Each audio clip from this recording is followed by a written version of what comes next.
Hello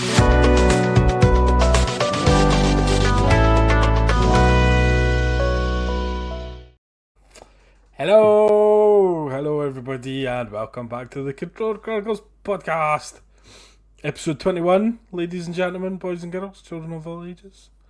Sensational. We're just fresh off of the episode 20 live episode that we did the week before last. I think that was a lot of fun. It's fucking beautiful, lad. It was beautiful. We had a lot of fun. Thank you to everybody who got involved in that, and it was roll on live episode number 30. Let's go. Excellent. How are you two gentlemen this fine evening? Lovely. Decent, lad. Not swampy at all. Excellent. Very well, Yes. Good. Fucking clammy, isn't it? Good. It certainly is. So, we've got lots and lots of stuff to get stuck into this evening. Lots of news come out the last week, 10 days in the gaming world. So we're going to go through bits of it, unpack some of it, and discuss some of it. And we'll take it from there. So, Flump, I believe you're going to take us away with some Xbox news. Alright, I see how it's going to be. Right, so obviously fucking this week's been quite fantastic, shall we say, for the Xbox. Yeah, the Xbox showcase, the Nintendo. The Nintendo Direct. Yep. PlayStation State of Play and Summerfest games, and I think there's something else, but I didn't pay attention because I didn't give a fuck. So I'm going to focus on a few bits from the Xbox showcase that, one, I'm really excited for, and two, look fucking unbelievable, and one that I'm fucking terrified for. I'll get into that. So, at the minute, there's like 4 or 5, maybe 6 games that I'm sort of really looking forward to, and I'm going to start off with the simplest one is, hold on. You want to just fucking stop this shit? There we go. Metro 2039. 2039. Yep. So, I've recently been playing the Metro games, so I've played 2033. I played the first 2 because I got free a while ago, and then I went and bought Exodus because it was fun. Yep. It is an experience, lad. It is an experience. Ooh. Not a game. It's a nuclear holocaust experience. It's great. I like an experience. Quite terrifying at times, because I'm old and scared of shit. But no, like some really, I'd say really well put, really fun. I did have fun playing fun games. So 2039, I know nothing about it. I don't think there's been too much being said, but clips and the wee bits and pieces that has been showed, it looks fucking fantastic. It looks fantastic, and I'm hoping it plays fantastic. And I'm hoping I have to wear an adult diaper to wear it. Have you got much experience with the Metro games? Flump, you played a lot of them? I'm playing through Exodus at the minute, and I've played through the last 2 because I think I got them a while ago in fucking Epic Games. Yeah. I used the launcher. It's free games. Why would I know? Well, absolutely. Exactly. So I'm really looking forward to that. It's like I can't really go into the sort of nuclear holocaust wasteland that isn't Fallout. Yeah. Nice. Honestly, yeah. I don't like Fallout. There we go. But I like New Vegas, but I don't like Fallout. Come at me. The other one is Senwa. So obviously you got the first 2 Senwa games, which were fucking mind-blowingly good. Yep. This one, I only caught it at the sort of the end yet. So I didn't see too much in it, but I'm looking forward to that because the first 2 were pretty good. First one was phenomenal. Second one was good. It was good. The first bit was good. So kind of looking forward to that one. Good. No. This one made me giggle like a fucking child. Crazy taxi gentleman. Yeah, I see that. Wow. Yes. See. I was too old for we know good shit. So I'm looking forward to that because I think that's just going to be stupid fun. Yeah. And that's all it is going to be. It's just stupid fun. I mean, pure nostalgia factor as well, I think. Aye. Yeah.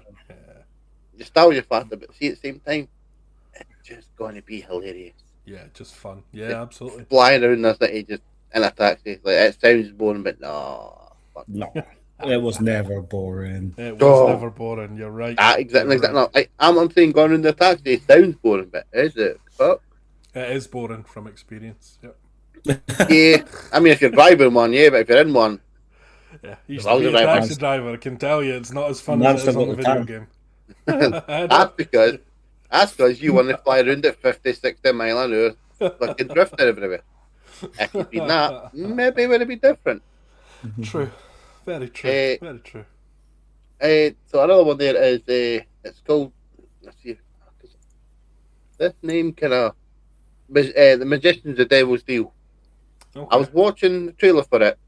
Couldn't understand a thing that was going on. No, but it looked fantastic. It genuinely looked like it was really, really good. Nice. I didn't care much about it because I say I caught a few things at the end because I was asleep because I was working because I'm a You're an adult. fucking rage. Unfortunately, Yeah, shit. physically, mentally, nowhere near it. Spyro Realm Beyond of the new Spyro game. Who doesn't love a Spyro game? I've seen that. I'm very much looking forward to that as well. To be fair, Spyro games are fun. yeah. If you say you don't like it, you're wrong. I don't want to talk to you. Spyro was more enjoyable than Crash Bandicoot.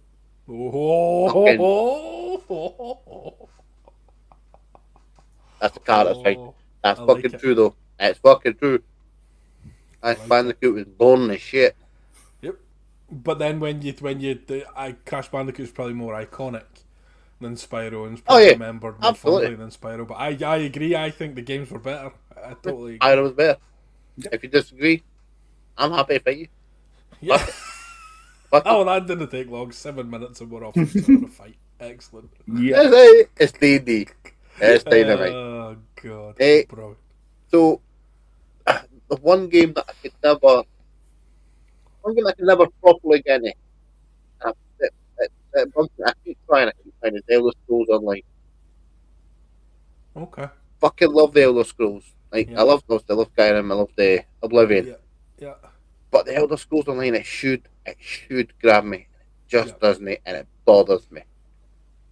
And also, they've got like a new thing coming. New expansion. Yeah. Aye. Yeah, I've seen that. Don't want to play it, but I'm going to keep giving it a bash. But I love watching it. I love looking at it. What's up? Yeah. Is there a reason why that you can't get a grasp on it? Like, what's different from like the games you do enjoy from the series? I can't critique the words. It's just I play it like 2, 3, 4, however long, and then it's like, right, I'll go back to it tomorrow, and I just didn't. And it kind of bothers me because it's a game that I know I should love, but I just don't. It's the same with Final Fantasy 14. We played that for a while. Yep. I just never went back to it. See, MMORPGs are a different breed than just your regular RPGs. They are the focus and dedication that they require in order to actually become decent at them and play them to a good level is quite extensive. You can pick up, even if you take the Final Fantasy example that you used there, you can pick up any Final Fantasy game and you can play it. You can play it at your own speed. You can do this, that, and the next thing. Final Fantasy 14's a lot different because the world expects you to move at a certain pace, and it points you in the right direction and keeps you going in that direction. So if you're kind of not feeling it, it almost feels like you're getting dragged along rather than actually working your way through the story. Yeah. I'd kind of agree with you on the Elder Scrolls thing, though. If you take it even from just an MMORPG standpoint, Elder Scrolls Online's probably the one I have struggled with most in terms of traction and gameplay and stuff. I can't pinpoint that, to be perfectly honest, because I should like it with Skyrim and Oblivion and all the rest of it. It should be like my ultimate game, but I couldn't. I've tried 3 or 4 times and I just cannot seem to get a grasp on it. It just doesn't sit right, and you kind of pinpoint it. It just doesn't sit right. Yeah. So So I have 3 more, which is my big 3. Okay. Yes. Here we go. So we start with Halo Combat campaign Yeah. evolved. Woohoo! That looks fantastic. Now Woohoo! that just looks so fucking good. I'm so excited for because let's be honest, it's Halo One. Who doesn't like it? It's fucking fantastic. Correct. The fact that it's getting completely remade, I think they're getting 3 new missions or something as well. Yeah, nice. It's gonna be I'm playing the shit out of that. Don't fuck it up. Beautiful. There is that as well, Fletch. Oh, they fuck up. They're done. Yeah. Legitimately, I believe if they fuck this up, they're done. Yeah. I don't think probably. I don't think they'll get another chance in this. Yeah, you're probably right. But again, we'll have to wait and find out. It's suit July, I think. Nice. No, June 26th, maybe June. June next year. No, this year. Oh, no. It's either this month or next month. Nice. The next one is Doom the Dark Ages Revelations. Nice. So Doom the Dark Ages, I mean, fucking Great game. I love the 2018 Doom. I really love the next one. I fucking forget the name. I don't have a good memory, people. I think you can figure this fucking. I have a memory like a fucking fishbowl, a broken fishbowl. A broken fishbowl at that. Yeah. It's fucking shite, man. I could tell you something ridiculous after like fucking 20 years ago, but I couldn't tell you what I did yesterday. Bet you could tell us who played centre half for Alloa in the 2022 season. Probably. Craig Alexander. There you go. Target. Sorry, No, I'll take your word for it. Fuck it. There you go. Fuck it. Anyway, so Doom Dark Ages, his first DLC. Yeah. I'm not entirely sure how. I mean, I'm loving it. I can't wait for it, but I don't know how I'm going to feel about the story because how Doom the Dark Ages finished. Yeah, I get that. So I don't know how. Also, I'll have to play it, see how it goes. But I'm loving it. I think it's going to be fantastic. Yeah. The story kind of grips me, but it is what it is. Do you know what impressed me most about Doom the Dark Ages? What's up? The soundtrack. That has never been a bad thing. I was not expecting it to be as good as what it was when I was playing through the game. It's amazing. Because Mick Gordon was there for this one, for whatever. I think him and Bethesda, Okay. he was in there, so I wasn't expecting like Mick Gordon levels. Yep. My opinion, I got above that shit. It was exceptional. Really good. Like I know they're good at it, but every set piece, every level, every area, every encounter, the music just hit right. Yeah, I agree. Totally agree. And if the music didn't hit right, you were clearly not listening. Yeah, You were too busy slaying out.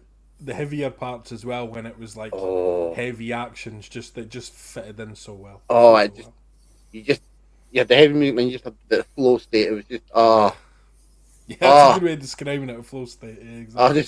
A flow state of heavy metal. What more do you need? And so this is gonna be the last one. Oh no, Fable.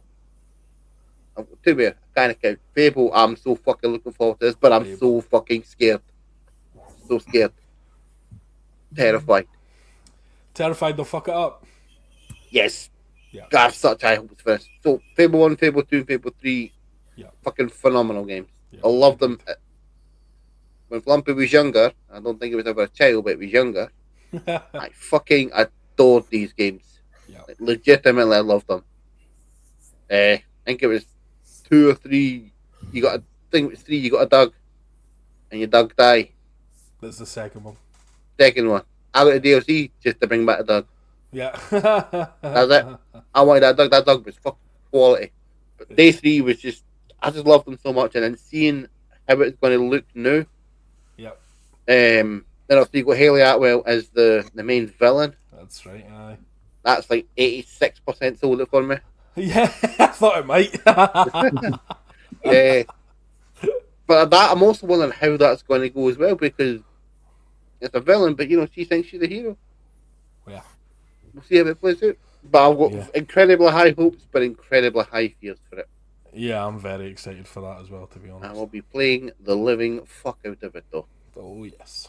And last but fucking not least, Gears of War Day.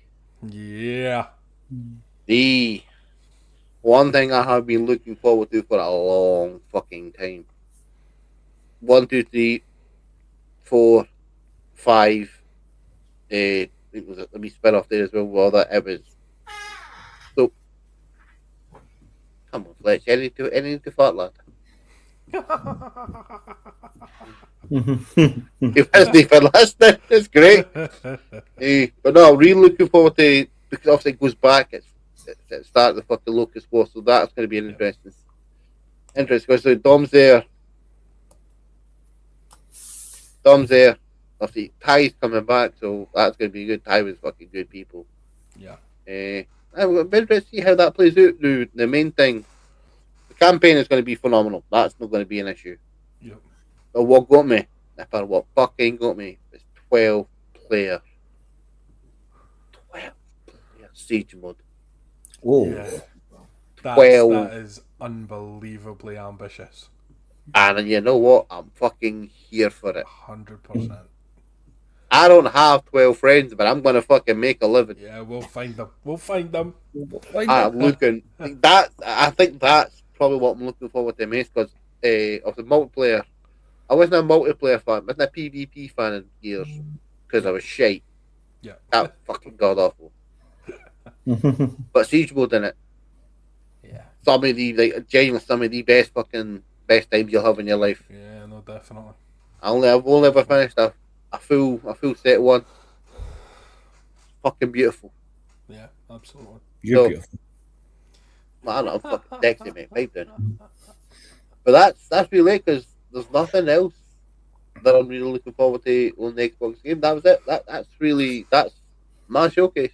I actually had 3 picks from it, to be fair. Oh, what you have?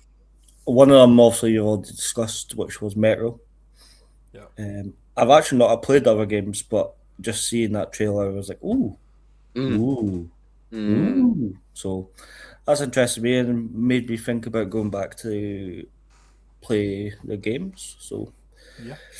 And then obviously I had Wolong 2 on there because you played Wolong. I was wasn't my cup of tea, lad, but I enjoy watching you play it.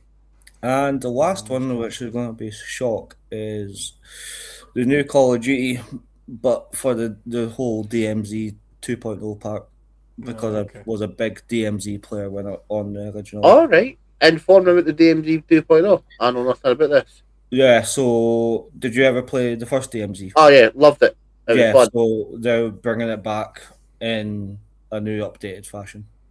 Ooh, so interesting. It's out of beta mode and they've actually fully developed it now. So I'm looking forward to that.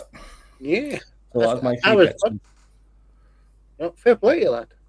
There's some good choices. And then for you? You covered all of mine, and amongst it, I think the biggest one that I'm looking forward to, and amongst that, is Fable. Just having played the shit out of all 3 of the first games. Weirdly enough, at one point, Fable 2 was like my comfort game. I must have played through that game so many times. So many times. Ended up knowing like every line of dialogue and where everything was and all the rest of it. But what I have noticed is, watching some of the videos on it, the combat looks unbelievable in it. Yeah. It looks very, very Dragon Age the Veilguard, the combat. I think you'll find we like Dragon Age the Veilguard. We certainly do. And a standalone game. And it is combat was good. Yeah, so the combat's awesome. It just looks smooth and nice and fast paced, and yeah, definitely, mate, definitely. So that's, for me, the biggest one's Fable. That stood out massively for me. Yeah, say high hopes but very high fears. I've never seen a Fable game. Never seen a Fable game. Don't know what it's all about. Never. You're in luck. If Fable was, for me, was the introduction of games where choices had consequences. That was the very first kind of sets of games. What I loved about it is, obviously, there was more often than not, there was very much a choice you were given. One was good, one was evil. There was no kind of in between or whatever. It was basically black and white. But your appearance changed depending on the choices you made. So if you played through the game, and I'm specifically talking about Fable 2 here, when you played through the game and you picked only the awful choices or what the game considered the evil choices, you basically turned into like a devil, and you grew horns, and you basically turned into like a demon essentially. And that was, for me, I was like, holy shit, like this is what games should be about, like actions, consequences. Yeah. So that's why I kind of like the Fable games, because they introduced me to that kind of type of game. And then obviously there's a shitload of that genre's taken off now. You've got like fucking Detroit Become Human. You've got hundreds of games that have, you know, different paths and actions you can take and consequences and all the rest of it. So. I'll say to add to that there, Mass Effect 2 specifically. Yep. It has that as well. You if you make the sort of the it's like what evil choices, your face your body just gets tarnished and wrecked and ruined. But if you make the good choices, you get healed. Yeah, exactly. One of the Infamous games done it as well. Yeah, one of the Infamous games did do it. You're right. Yeah. I enjoyed them games. What a fucking set of games, by the way. Yes, I really enjoyed them. Wow. Like all three of them were good. Obviously, 1, 2. And I love Second Son. Exceptional. But there was 1, 2, Second Son, and then the spin-off to Second Son. Yeah. That's right. I can't remember what it was called, but fucking good. No, what was a really good game on the Xbox as well? Crackdown. Right. Crackdown 1 and 2 was fantastic. Crackdown 3 was a letdown. I agree. Still played the shit out of it, but Crackdown 1 was just so good. I've got something else to add to the great games from the Xbox generation, right? Go on. Now, do not judge me here because it's a bit left field, but I fucking loved Jet Set Radio. Yes, 100%.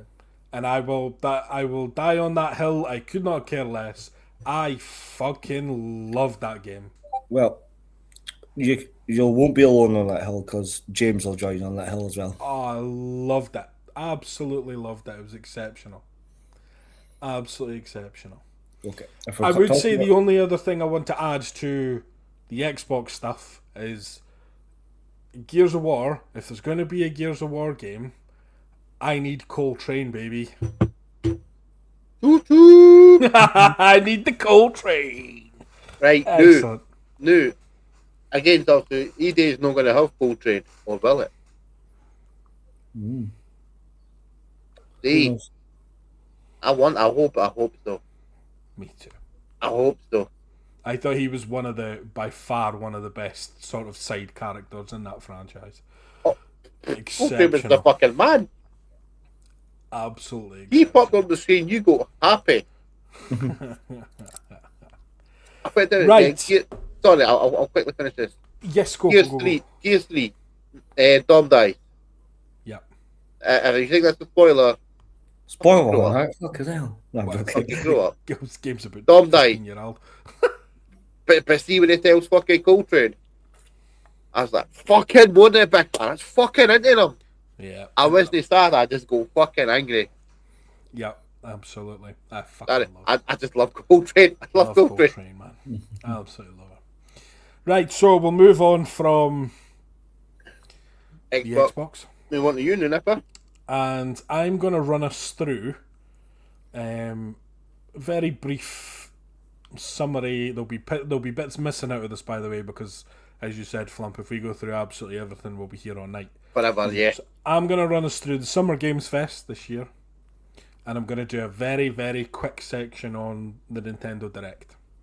Ooh, okay. There was a lot of stuff that came out in Nintendo Direct that needs to be talked about. I also have 4 picks from this as well. I have none. The Summer Games Fest. Didn't give a shit. Amazing. So I've got 5. I've got 9 games that I've picked out of here. That obviously there was a shitload more, but I've picked out 9 games. So I'm going to start from the bottom and we're going to work our way up. Hot Wheels Infinite Rush. Ooh. unbelievable. I am down for any Hot Wheels game that ever comes out, ever. Star Wars Zero Company. There wasn't an awful lot on this, but I've seen the trailer and everything. It looks amazing. And again, Star Wars game, for me, I'm going to take part in any Star Wars game that comes out. Now you have my attention. New Stellar Blade game, Blood Rain. Right. Which I don't know if either of you played Stellar Blade, but I played it and it was a fantastic game. Never. Loved it. Very much looking forward to that. There is Monster Hunter Wilds Ascendance, which is the expansion to Monster Hunter Wilds. Played through about 3/4 of Monster Hunter Wilds, didn't quite finish it, but it is a massive game and it is an exceptional game. So having them expand that is going to be particularly good. Now, we get into the nitty gritty of this. So, Alien Isolation 2 is due out next year at some point. Now, I only played about 10 hours of Alien Isolation, which is enough to finish it, by the way, but I am very much... It was one of those games I enjoyed watching more than playing. Oh, yeah. Yeah. Survival horror is obviously right on my street anyway. Just an exceptional game based on an exceptional franchise that has been with us for fucking 30, 40 years nearly, kicking on for now. So very much looking forward to that, especially how good the first one was. Teenage Mutant Ninja Turtles The Last Ronin is also due out next year at some point. There is very little in terms of gameplay on this, but I am very, very excited about...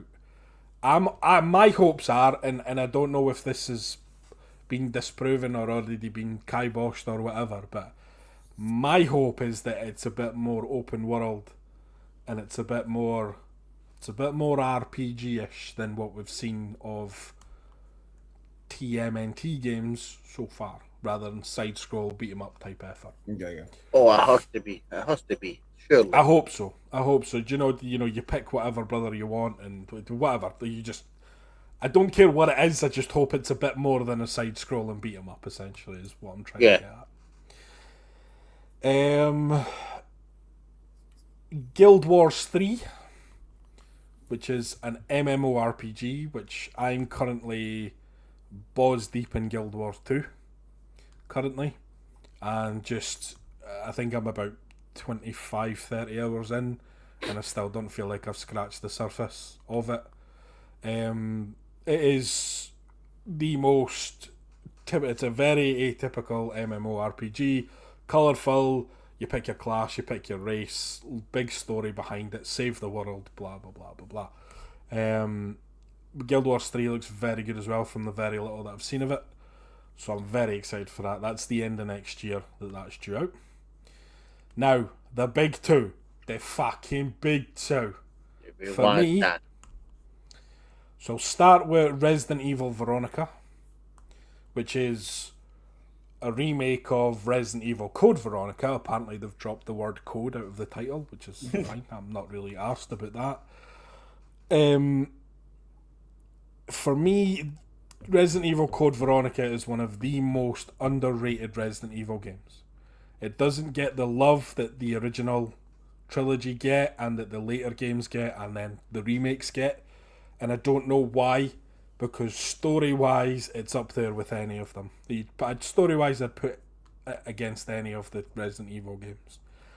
It's a direct continuation of the original Resident Evil 2. So obviously we have Resident Evil 2 Remake, so I'll be very curious as to the differences, because there are differences between original Resident Evil 2 and remake Resident Evil 2. So it'll be interesting to see whether they follow the remake line, which they should do, to be fair. But it's a Resident Evil game. I will give you as much money as you want for it. Like, that's pretty much about covers it. Plus it brings back... across the game in the original you play as Claire Redfield, and then later on you play as Chris Redfield.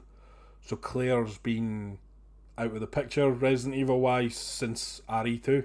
So it's been a long time. She's not been in any of the games. So good to see her return to the screen as well. And last but not even close to being by least is Final Fantasy VII Revelation. This is the third iteration of the remake trilogy. This is what will take us to the very end of the remake trilogy. And I don't even know if I've got the words to describe how excited I am for this. Final Fantasy VII Remake was just, for me, it was just unbelievable. The nostalgia that it brought back. It's what I imagined Final Fantasy VII was like in my brain. But in actual fact, it looked a hell of a lot more basic and a lot more polygonic and all the rest of it. So Final Fantasy Rebirth then kind of took that and they made slight tweaks to the story and changes. There's a whole debate as to whether people like it or don't like it. I don't give a shit, to be perfectly honest. I'm just delighted to be in this world and playing through the villages that you go through in OG, but they're fleshed out and they're beautiful and they look like they should do with latest gen graphics. So this will obviously take us to the very end of the story, which I'm very excited for. There is a new voice actor for Sephiroth. Oh. Travis Waddingham from Critical Role has taken over. Oh, shit. So from Critical Role, you've now got Matt Mercer as Vincent Valentine and Travis as Sephiroth. I've heard a bit of, just during the gameplay, I've heard a bit of the voice acting from Travis on it, and he sounds unbelievable. He sounds unbelievable. I don't know the reason for the switch, why they changed, so I don't want to go too much into it in case there's something there that we really don't want to talk about. But who he sounds amazing. Pass. Sorry. I'm going to have to. The name escapes me. I was trying to think of it there as I was speaking, but the name escapes me. He did an amazing job as well, I would say. The first two games, he sounds incredible as Sephiroth, but I just think it's very interesting that they've changed, and he sounds unbelievable. Like, the guy's obviously seriously talented. If anybody's, of the Dungeons and Dragons nature and has watched any Critical Role stuff, you'll know the guy's a bona fide actor, and he's unbelievably talented when it comes to voice acting. So no issues with that whatsoever. I am a little bit nervous about how they handle certain aspects as we go to the end game of Final Fantasy VII. There are certain parts of it I'm not sure how it's going to translate into new gen in terms of how it looks and how the story plays out, but I'm also, as far as I'm concerned, they've done everything pretty perfectly up until now, so I'm kind of not that nervous, but I've just got that little bit of fear that the wrong decision could just bring the whole thing fucking crashing down to the ground, to be perfectly honest. Resident Evil Veronica, FF7 Revelation, both due out middle of next year, spring of 2027. So that will be happy with it.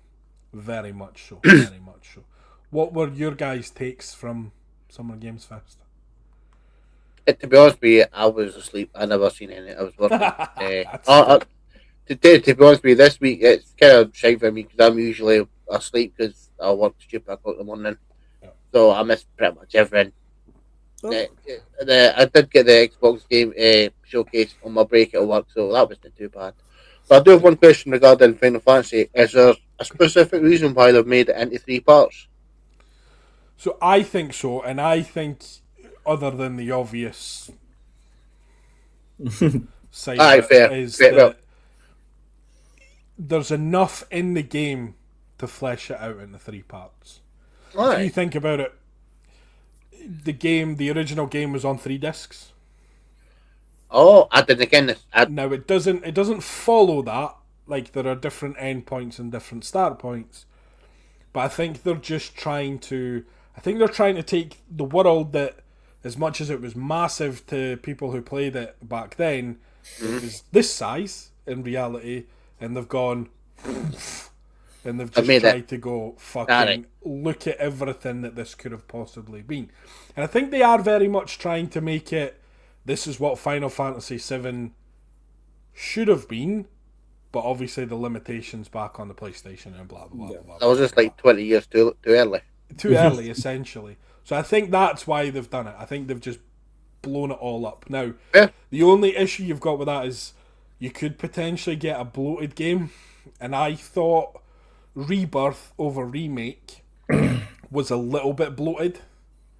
Just a little bit. No, there wasn't too. It felt like some points it was like, fucking hell, like, when am I going to get out of this area and when we're on the next area? But it's the kind of balance that you have to kind of hit. Yeah, they maybe just blown it just a wee bit just to get it to just a wee bit, just at the time and just to the point to where they needed to be, so that they blew it a little bit. Yeah, I agree. Yeah. Fair. No, beautiful. Again, Fletch, what did you take from Summer Games Fest? Did you see the Wolverine game? I did, mate. Oh Lord, it's pretty.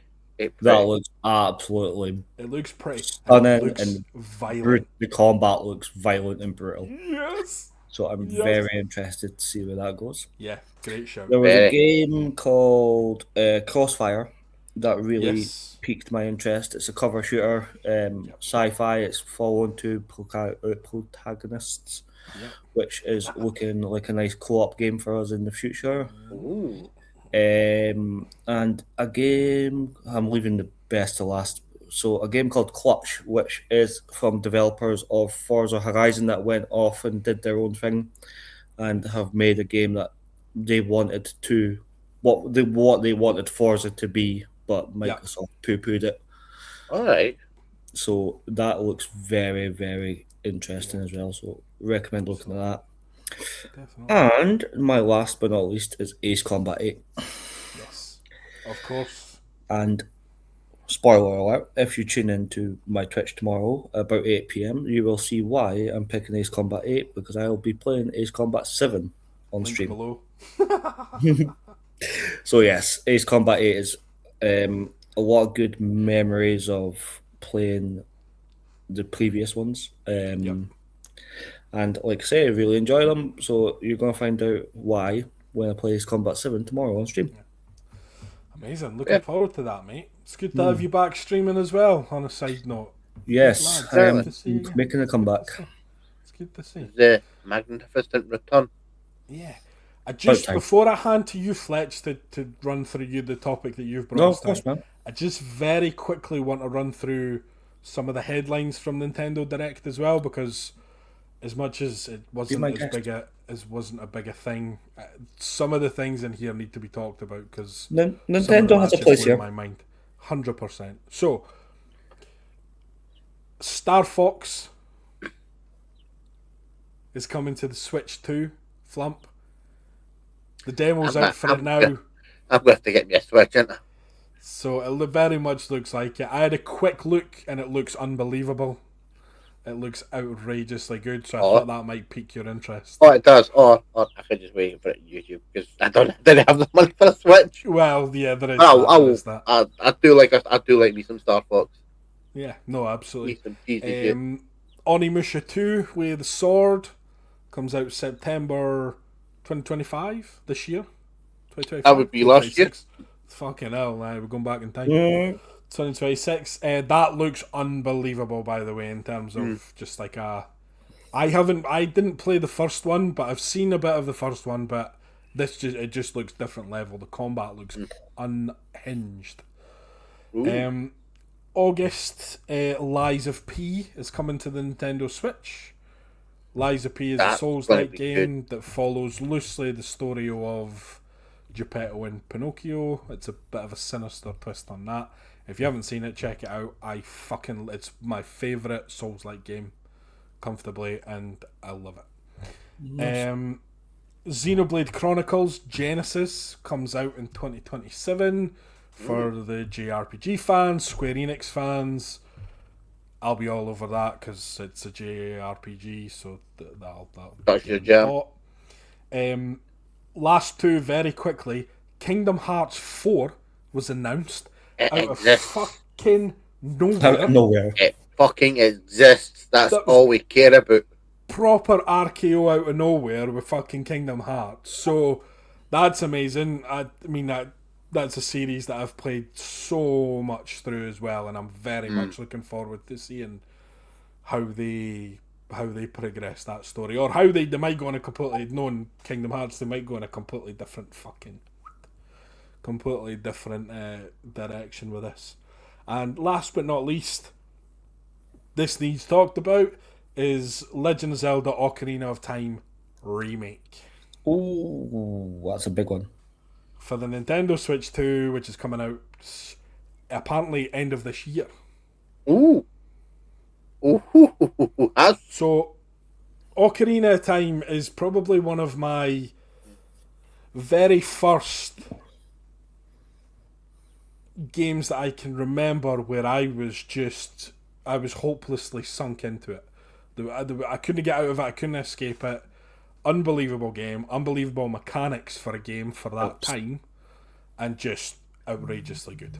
It's one of those Mount Rushmore games, is it? I would 100% consider it to be in a Mount Rushmore of games. If anybody put that in there, they would receive no judgment from me. It's definitely one of those that started a trend of games, to be fair. 100%. 100%. Definitely laid the foundations for what was to come. And you think about what you've got now in terms of Zelda. You've got Breath of the Wild, Tears of the Kingdom. Those games are now AAA titles, which they should be, to be perfectly honest. And Ocarina of Time laid the foundations for all these games. So yeah, 100%. So that was, like I said, a lot of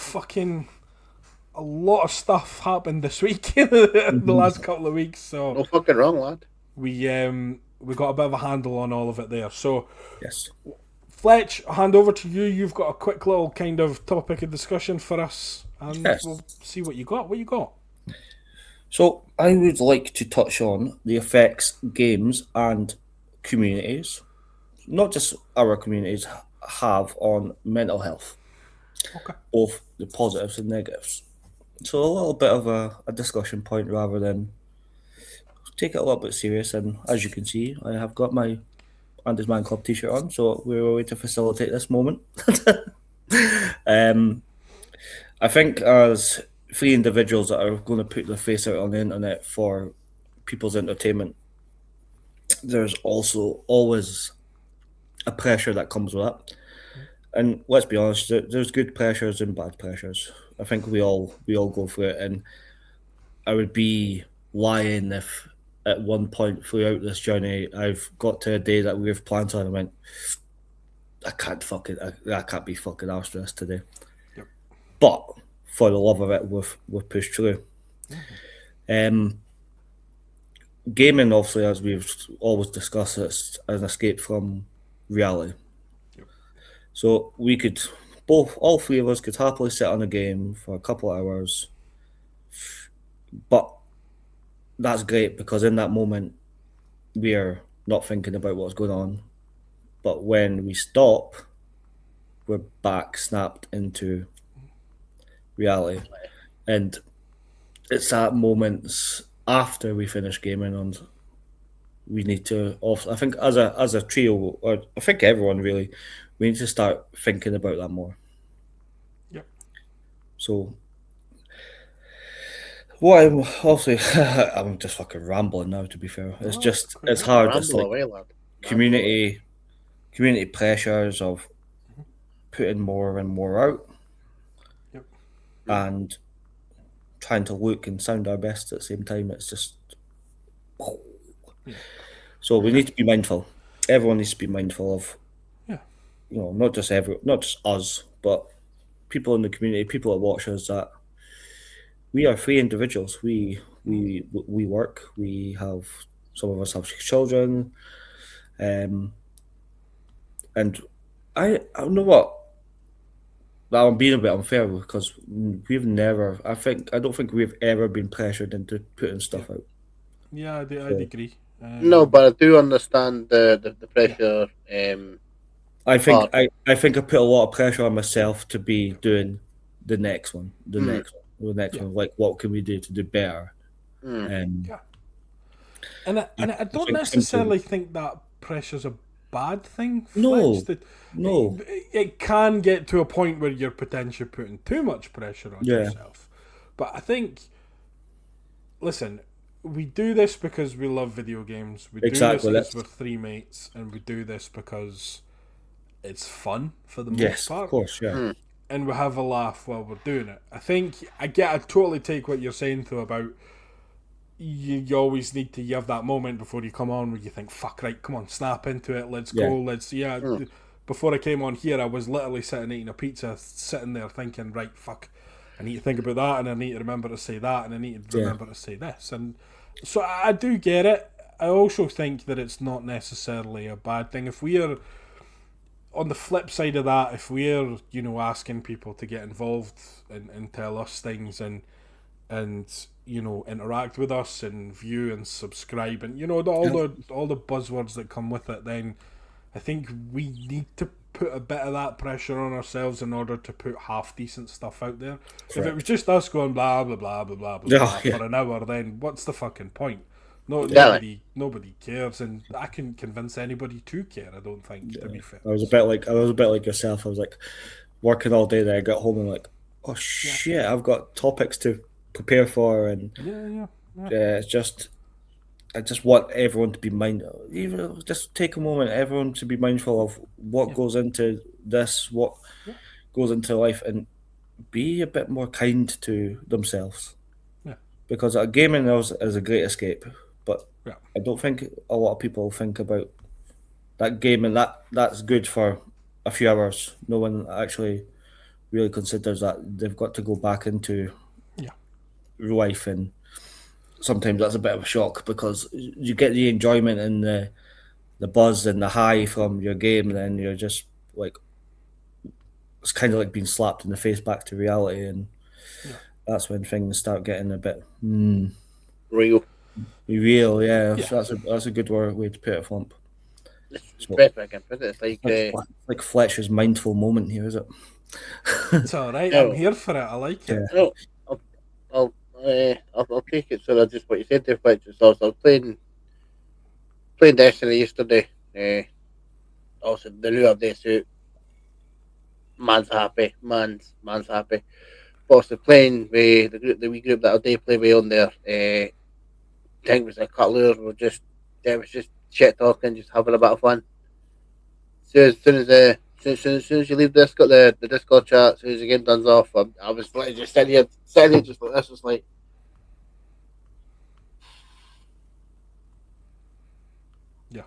That I can. That might not seem much to maybe yourselves, but that's a whole load of just life just hitting you right back in the cheeks. Now, I sometimes I feel like I've got a cheek because I didn't have kids, I didn't have sort of any of that level of responsibility, but I do have myself, and that is recently been a bit on the downside. Although it's been dealt with on the downside, and that's when life has just decided, you little bitch, I'm kicking your ass. And it's finding the energy to kick it back, which I get from playing video games. Yeah. And like I was wanting to say is, we've got our communities, we've got our friends we play with, and nothing's better than sitting there playing with 3 of your mates or a group of your mates. But bigger picture is you're still technically isolating. You're still actually in isolation because you're sat there. The reality is you're sat at home on your own playing the game in isolation.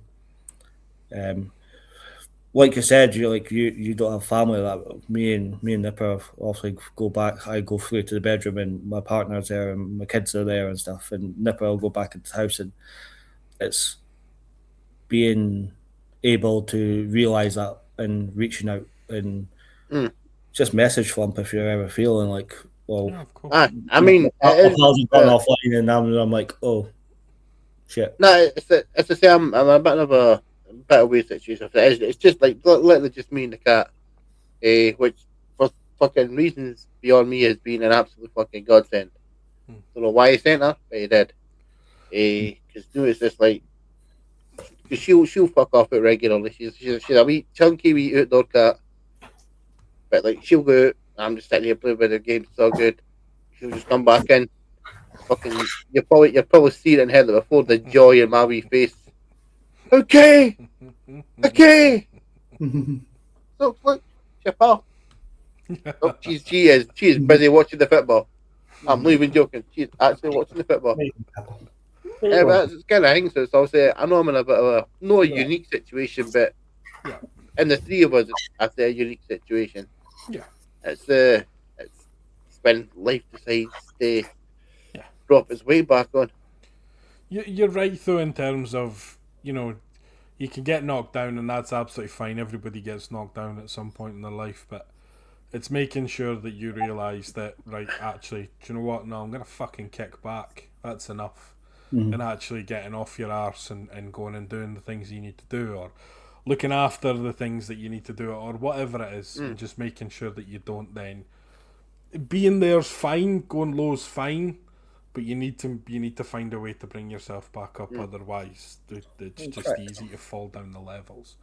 And you know that can look like different things for people, whether it's, you know, Fletch Andy's Man Club for you and I on a Monday, just you can go and you let everything out and then you feel better after it, or you know, if it's video games, or you know, whatever it is for you, it's just making sure that you do these things and you look after yourself. Your mental health is important. But the massive positive is we've built a community that if we were feeling like that, we could just go pop a message in our Discord and someone's going to be there. Right? Absolutely. So, I would open that up to absolutely anybody as well. If anybody feels that they need to speak to somebody, our Discord is always linked in all of our videos below. If you don't want it to be as personal as you'd rather sit behind a computer and message somebody in our Discord will take you on and will speak to you, and the chances are it'll be one of us three fucking idiots. Yep. So exactly. Yes, absolutely. No, Fletch, I really enjoyed that because it's important that we talk about these things. That was pretty good. To be real, Absolutely, 100%. And like I said, there are things out there, you know, all three of us attend Andy's Man Club on a Monday night, every Monday night, and, you know, for me, it does exactly what I need it to, and I think that's the point of Andy's Man Club.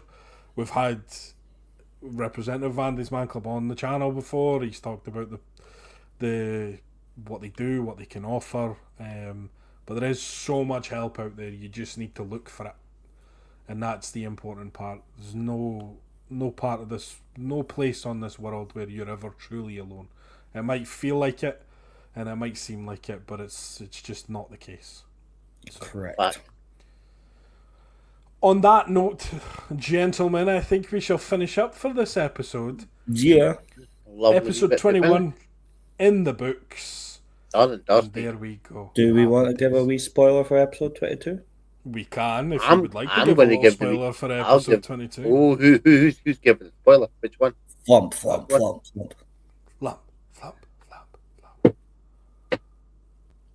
And maybe more than three of us. Oh, da. I stayed May. Yes, there may be more than three of us here next episode, but that's all you're getting. You're not getting any more spoilers than that. Right, ladies, gentlemen, children, boys, girls, thank you all very much, and we will see you all very, very soon. Bye. Bye.